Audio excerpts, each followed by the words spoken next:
On Home Factory, we're going to suck up to a common household appliance. Then we warm our noggins with a Canadian must-have. And we'll ride out with some real wheelers and dealers. But first, we're going to color inside the lines with a childhood classic. Crayola, the world's favorite crayon company, produces 3 billion crayons each year. That's enough crayons to circle the globe 6 times. And they're produced here at Crayola's 452,000 square foot facility in Easton, Pennsylvania. The first box of crayons rolled off the line here in 1903. And since then, over 200 billion crayons have been made. Now, here to talk us through the Crayola crayon creation process is a lady with a very big job, Vicki Lozano. Working at Crayola is like a magical land of color, where your favorite colors are rainbows and everything is just super fun and colorful and has that unique Crayola smell. Yep, according to a Yale University study, that unique Crayola smell ranks among the top 20 most recognizable scents in the world. So the sweet-smelling crayons begin their lives here in these train cars as paraffin wax. The wax arrives hardened, so an oil-filled boiler heats the rail cars with steam to melt it before pumping it into these silos. Each silo holds around 45,000 kilograms of wax, which the factory can get through in about a day. Today, Crayola makes over 3 billion crayons in our factory right here in Easton, Pennsylvania every year. And if you do the math, that's over 8 million crayons a day. The wax is transferred to these mix kettles, where it's combined with clay to give the end crayon additional strength. Next, powdered color pigment is added to the mix. It's a mixture of natural and man-made compounds. We chose to make blue because it's America's favorite. Blue has always been America's favorite color, and it's not just blue. It's blue, it's cerulean, it's denim. There's actually 6 blues in the top 10 America's favorite colors. Yeah, but is it your favorite color? My favorite color is lilac. The world should be purple.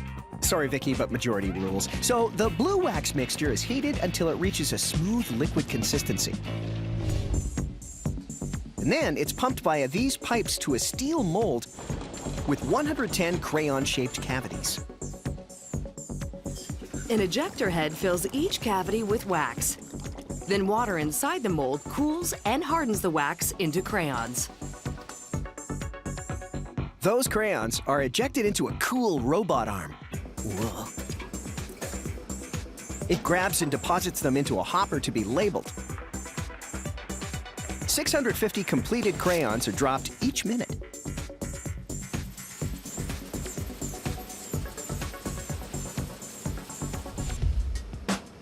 The rotary mold and robot arm are overseen by Brian and other crayonologists. So if Brian had to describe his Crayola experience using only one 3-letter word, he would say... It's fun. It's fun. Yeah, I bet he can come up with a pretend reason why he must color every day. Every day. We have to. We have to test the color with certain rub-outs that we do to make sure the color has consistency to it. Likely story, Brian. The excess wax is scraped off the mold and sent back to the kettle, so nothing gets wasted. Whenever I visit the factory, I just love the look of melted wax, all this colorful, gooey liquid that spreads around the equipment, and just a few minutes later, you got a perfectly shaped Crayola crayon ready to be wrapped. And on that subject, wrapping happens here on this labeling machine run by Tammy. What we do is we put the label on to make the crown stronger.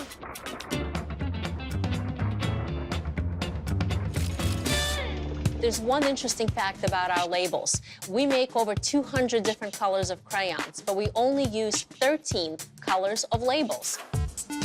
The crayons are stored in boxes and transferred to the packaging department, where they will meet a man we like to call Roy G. Biv. That's red, orange, yellow, green, blue, indigo, and violet. Yeah, but also purple pizzazz, jungle green, jazzberry jam, fuzzy wuzzy, mountain meadow, unmellow yellow. These guys make over 200 colors. When you start thinking about colors like timberwolf and macaroni and cheese and cerulean and carnation pink and piggy pink, the list just goes on. Fortunately, today we're making a 24 box, which means Razzle Dazzle Rose is out and Basic Blue is in. The crayons filter down into color lanes and are pushed into boxes.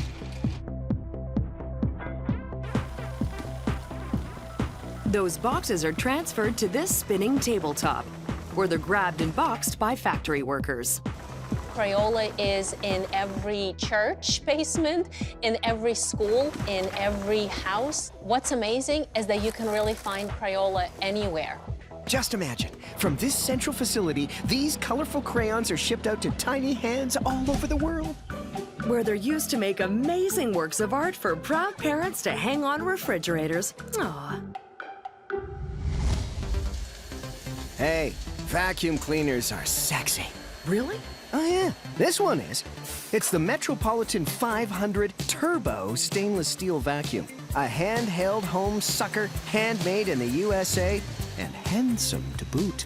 And this is the Metropolitan Vacuum Cleaner Company's 50,000 square foot facility in Oakland, New Jersey. Yes, and this is Jules Stern, the company president. Jules is here to show us some fun vacuum-based magic tricks.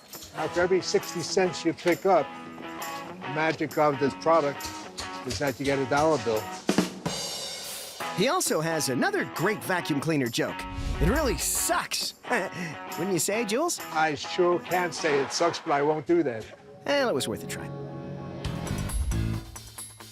This is Ken and David, VPs at Metrovac and the sons of our new friend Jules. Right, guys? Huh? Dad is The grand overseer. Yeah, he is the micromanager. Don't the say grand that. He doesn't like overseer. that. Okay. He doesn't like micromanaging. No, he's a micro. Don't okay. strike that, okay, Tanya. You well, put that in. Okay, won't tell him that. Okay, well, let's get started. Vacuum cleaners begin their lives as these stainless steel sheets. Which are fed into a press to be cut and stamped. Stamping the steel prepares it for drilling by mapping out where all the nuts and bolts will fit in. Those stamped sheets of steel are fed into a roller, which shapes the canister of the vacuum. Right, Evans? That's how it works. You know, Evans can roll up to 2,000 of these each day. Then he passes them over to his friend Judson in Welding. Hello. Hello. What happens over here then? I'm gonna make the sparks fly. Judson does that by clipping the loose ends of the metal, then welding them together to create a cylinder. This is a spot welder. It uses electric current to heat and fuse two contacting metal surfaces. It's the best machine in the world. That's why I like it. Next up, the canisters are headed to this press, which curls the sharp edges inwards so that no jagged parts are exposed. This is a baffle, and it's used to separate the motor from the vacuum bag. A simple welding secures it, and the vacuum canister is ready to be made into a vacuum cleaner. A huge ingredient into these products and the manufacturing of these products is the people that we have out in the factory. You know, a lot of them have been with us for many, many years. So they know what they're doing, they know what to look for, they know what is passable and what's not passable. Okay, 4 black feet, Handy. a black handle, Ooh, handy. and a black on-off control switch Very handy. are drilled and screwed and punched onto the machine. And then the motor goes in, cords and wires go in, and wire connectors go around the wires. For safety reasons, each vacuum is tested. You know, just to make sure that it turns on when you turn it on. Ah, so professional. But Jules has a more fun test. See? Cool. Want to see it again, or you're okay? No, I think we're okay. Vacuums which pass the continuity test are fixed with an end cap. That's the back end of the vacuum. Then a disposable bag and front cap is clicked into place. This is Maribel. I'm going to test it. She is conducting a dielectric test, which is a test to make sure that the vacuum cleaner is insulated and that no electric current is touching any of the metal parts of the machine. Yeah, it's an important job because it means you won't get electrocuted while you're cleaning the house. If you beep, it's good. Don't beep it, it's not good. Did you hear a I heard a beep. then we're good. All that remains is to add the labels. And to give it a final polish. Then the vacuum is bagged, boxed, furnished with instructions, and stacked, ready to be shipped to dusty homes across the nation. Dudes buy it. Dudettes buy it. They all buy it. And when you buy a vacuum cleaner and you take it home, you also get a song. You know, so that you can hum while you work. Over there, there's a hair. Over there. Where's the hair? It's my hair. But the premier will get it. The premier will get it. And the hair won't be there anymore. Thanks, Jules. Now that's gonna be stuck in my head all day. Yeah, me too. Some say beanies, some say bobble hats, but right here in the true north, there's nothing more Canadian than a toque, eh? Well, unless you're talking about Tuck Shop's Canadian toque in Canadian colors, made in Canada and featuring a pom-pom. Indeed I am, eh? This is Tuck Shop Trading Company's 10,000 square foot facility in North York, Ontario, where the Canadian toque, together with a host of Canadian city and neighborhood toques, are manufactured. And this is Lindsay Borsk, owner of Tuck Shop. Got anything to say, Lindsay? Well, what's more Canadian than a toque? Yep, I guess we got that covered. Toronto is often called City of Neighborhoods, and sort of piecing the two together is how the line essentially was developed. Great. Let's talk specifics. What are the most popular neighborhoods to feature on your toques? Based on last year's sales, Parkdale, Hipsters. Cabbagetown, Hipsters. Leslieville, Hipsters. Junction, Hipsters. Bronte, Pregnant hipsters. hipster neighborhoods, yeah. Well, today we're looking at the Canada toque. In fact, you could say we're bringing Canada back. Justin Timberlake can bring sexy back, and we're bringing Canada back. And bringing it back with 1.25 kilogram spools of pre-dyed acrylic yarn. Yarn is fixed to this machine, which unspools and respools it. This process loosens and softens the yarn in preparation for knitting. The knitting happens in this machine, overseen by Joe. Joe, we're over here, fella. Hi. Joe has his finger firmly on the fashion pulse. Every good Canadian needs a good toque. The softened spools are fed into the knitting machine, which knits them according to a predetermined pattern. That pattern is defined by this 21st century piece of machinery. The data tape gives the knitting needles inside the machine a series of instructions. And the yarn is outputted into these flat panels. Each panel makes 3 toques.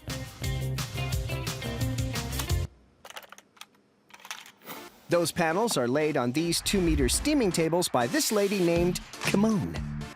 Kimone is keen to tell us about the significant shortcomings of these cool-looking tables. It heats. It gets hot. And that would be because the steamer releases hot steam from beneath the table through the fabric. Steaming gives the yarn a better finish and makes it easier to work with. The panels are sent to Arita, who cuts out the pattern using this bandsaw, a rapidly rotating blade which specializes in cutting curves.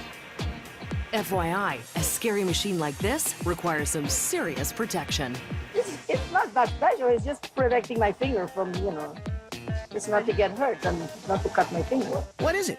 Like chainmail? I have no idea. Some kind of... Yeah, we're gonna go ahead and call this the most dangerous part of the process. Next, the toques are headed to the slightly less hardcore sewing team who sew a single seam to stitch the hat together. I don't know, these guys are pretty hardcore. This is Christina. She can hem about 500 hats each day. I am a festa like a lion.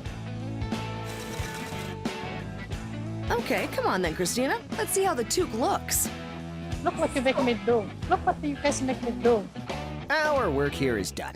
To the pom-poms. Who do we have here? Ellie Chen.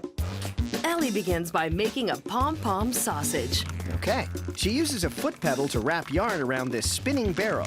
One sausage takes about 1,500 complete turns. Then Ellie uses a series of plastic ties to shape individual pom-poms.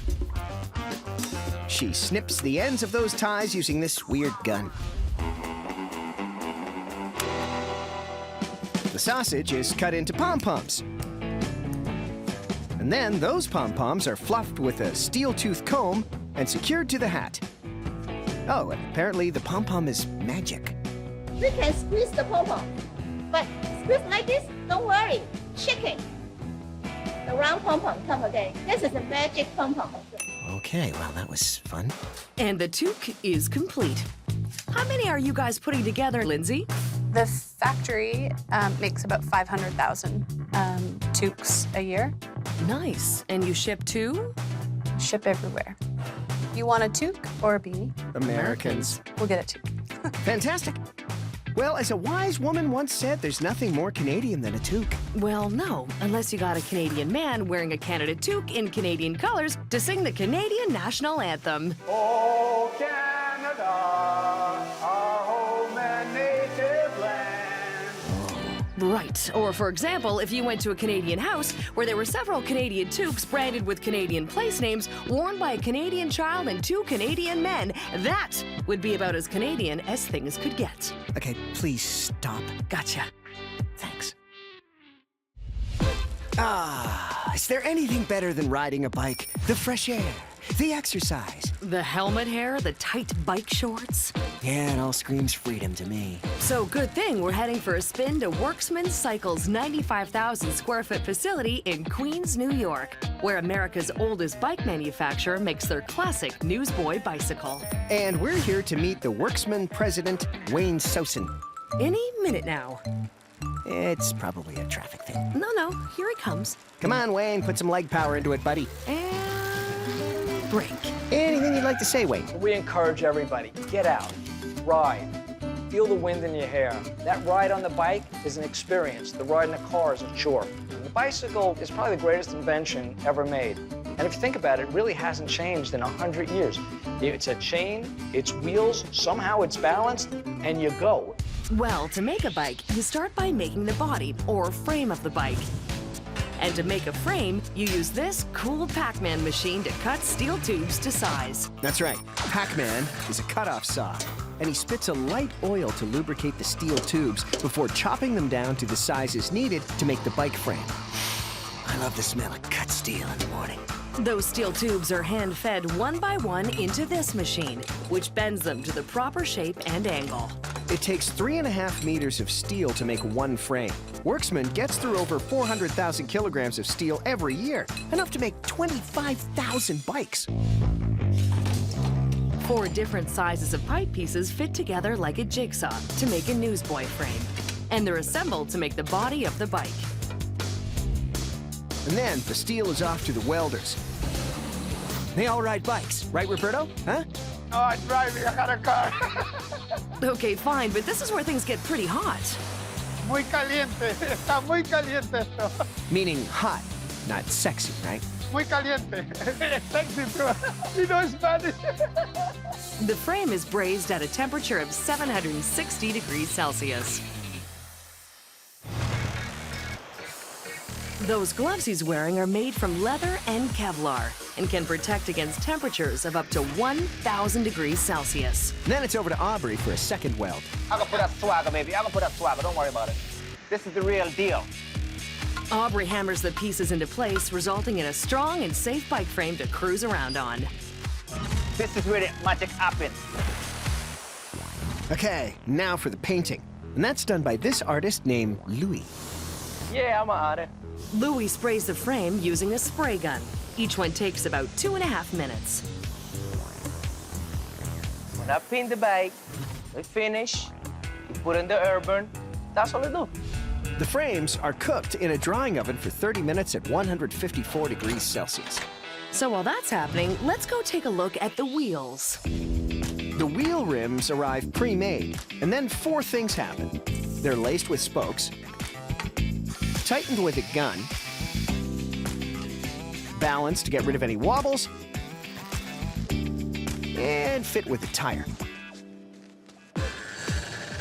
Okay, so with the frame built and painted, and the wheels spoked and filled, it's time to put this bike together, man. Bike assembly is overseen by production manager, general manager, and all-around bike fan, Lenny. I ride a bicycle daily, on a daily basis to work. Oh, great. Well, I bet he knows a good place to buy a bike. Huh? from here. Good idea. So tell us about the assembly, Lenny. The magic happens here because if we screw up here, then forget about it, we fail. Well, we better let them get started then. First up, the fresh from the oven frame receives a chain. The chain is what takes your foot pedal power to the wheels, making you move. The fender and wheels are next, followed by kickstand, pedals, handlebars, finally, the seat. We really emphasize comfort on our bike. Big saddle, very thickly cushioned, that makes it comfortable for most people to ride. The seat is tightened and the bicycle is complete, ready to be shipped, and used by, well, pretty much anyone who wants to look a bit cool riding through their neighborhood. Bit? I think, look at the bike, it just looks cool. When you get on it, it makes a statement. It tells you, hey, this guy's riding a cool bike. It's the kind of bike that people come over and say, that's pretty cool, where'd you get that? That guy actually does look pretty cool on his bike. Hey, hi there. Hello. Plus, it kind of jazzes up the front yard, right?